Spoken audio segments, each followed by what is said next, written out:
Good news, everyone! First up, the big-time bigot Harrison Butker's Benedictine commencement screed has been getting disapproving responses from all over the world, but of a special note from the Benedictine Nuns. Here is their statement. As a founding institution and sponsor of Benedictine College, the Sisters of Mount St. Scholastica find it necessary to respond to the controversial remarks of Harrison Butker as commencement speaker. The Sisters of Mount St. Scholastica do not believe that Harrison Butker's comments in his 2024 Benedictine College commencement address represent the Catholic, Benedictine liberal arts college that our founders envisioned and in which we have been so invested. Instead of promoting unity in our church, our nation, and the world, his comments seem to have fostered division. One of our concerns was the assertion that being a homemaker is the highest calling for a woman. We sisters have dedicated our lives to God and God's people, including the many women whom we have taught and influenced during the past 160 years.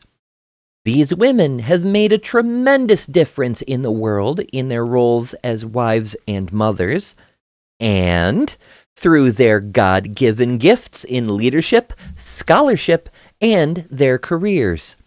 Our community has taught young women and men not just how to be homemakers in a limited sense, but rather how to make a gospel-centered, compassionate home within themselves, where they can welcome others as Christ, empowering them to be the best versions of themselves. We reject a narrow definition of what it means to be Catholic. We are faithful members of the Catholic Church who embrace and promote the values of the Gospel, Saint Benedict, Vatican II, and the teachings of Pope Francis. We want to be known as an inclusive, welcoming community, embracing Benedictine values that have endured for more than 1,500 years and have spread through every continent and nation. We believe those values are the core of Benedictine College. One might say the bloke got schooled. Also in the world of Benedictine Catholicism, a monk just revealed to all and sundry that he's been trans all along. Brother Christian Matson, a Ph.D. theologian and hermit of Kentucky's Lexington Diocese, told Religion News Service his message to the church is, quote, "You've got to deal with us, because God has called us into this church. It's not your church to kick us out of. This is God's church, and God has called us."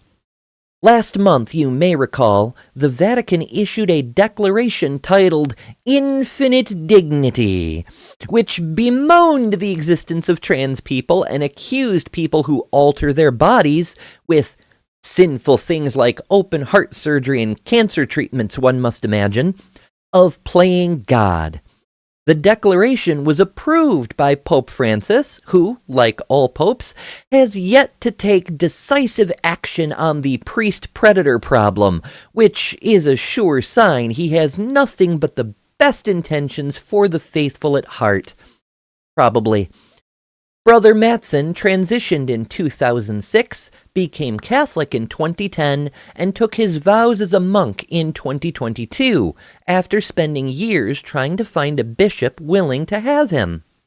After being rejected in New York and Minnesota, he finally found a place with Bishop John Stowe in the Diocese of Lexington, who said, "This is a sincere person seeking a way to serve the church. Sex doesn't matter. Who they were before doesn't matter." One wonders if the Pope is familiar with the concept of a calling. Regardless, props to Bishop Stowe for making Kentucky just a little bit more accepting when other traditionally more progressive communities couldn't see past Brother Matson's medical history. Following up on a previous story, Nassau County Supreme Court Judge Francis Risigliano struck down the extremely illegal Nassau County ban on trans women in county facilities. You may recall when County Executive Bruce Blakeman flew in Caitlyn Jenner to give a celebrity endorsement of the controversial ban, and virtually immediately a suit was filed in opposition. The New York Civil Liberties Union acted on behalf of the Long Island Roller Rebels, a roller derby team from Nassau County, more on them later in the show, arguing the executive order violated both New York's human rights and civil rights laws. The court ruled that Blakeman did not have the authority to issue such an order.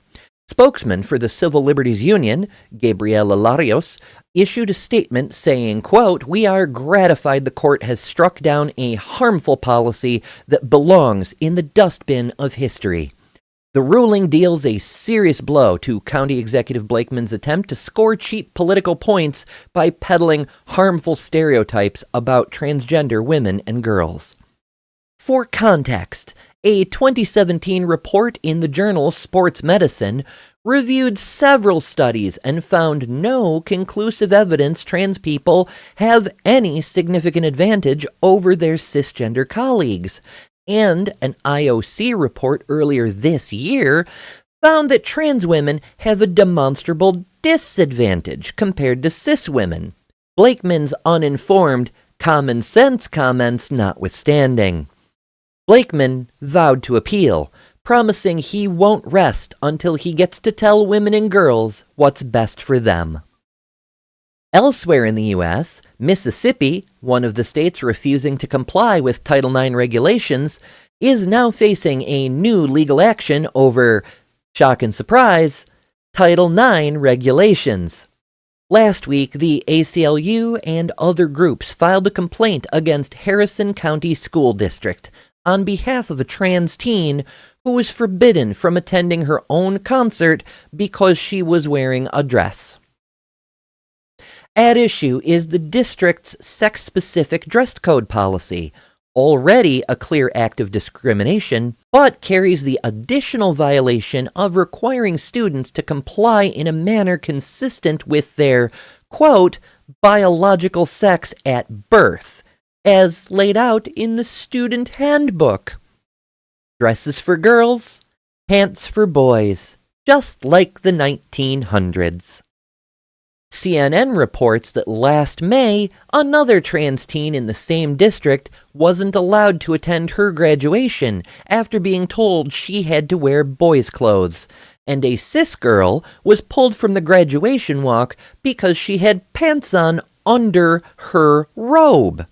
In all cases, the principal, Kelly Fuller, seen here wearing what appear to be pants, was involved. If you wish to congratulate Principal Fuller on preserving sexism and promoting transphobia in public schools, her district email is on screen now. Finally, on Monday, the U.S. Supreme Court declined to hear an appeal from a parents' rights group claiming the Montgomery County School District in Maryland was hiding transgender support plans. How dare they? 3 parents filed suit over guidelines that enabled schools in the district to develop support plans for trans students, which included the controversial policy to respect the students.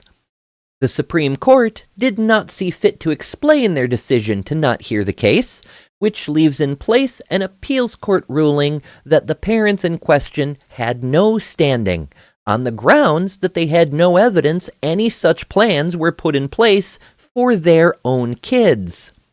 In previous hearings, the district said the guidelines ensure a safe and respectful environment for all students. Surely, we can't have that. It's positively un-American.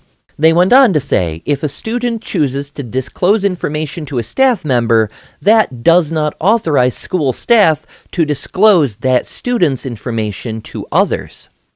Both a federal district court and the 4th U.S. Circuit Court of Appeals sided against the parents, the latter ruling that the parents failed to demonstrate any injury that would allow them to sue.